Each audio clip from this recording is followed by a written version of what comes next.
রাহমাতুল্লাহি ওয়া বারাকাতুহু। ওয়ালাইকুম আসসালাম। আমার নাম মোহাম্মদ নাজিমউদ্দিন, আমার পিতা জনাব হারুনুর রশিদ। আমি আজকে আপনাদের সামনে কোরআনুল কারীম থেকে ছোট্ট একটি আয়াত পড়ব। আল্লাহ আপনার আমাকে বলার আপনাদের সবার তৌফিক দান করুন। আমিন। এখন পড়ো, একবার পড়ো যাতে ভুল না হয়।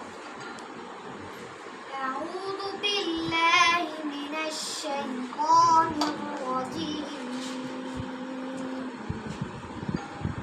বিসমিল্লাহির রাহমানির রাহিম। আসসালাম আল্লাহু আলা রাসূলিহি من أهل القرى فلله وللرسول ولذي القربى واليتامى والمساكين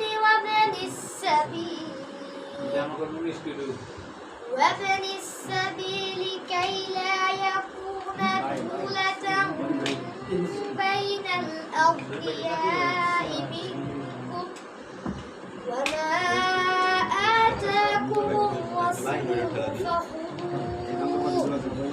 وما نهاكم عنه فانتهوا واتقوا الله إن الله شديد العقاب.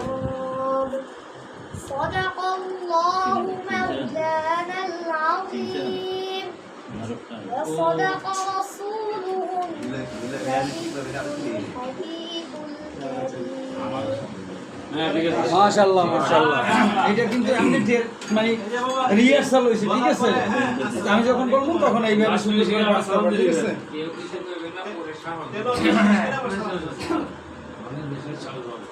আচ্ছা।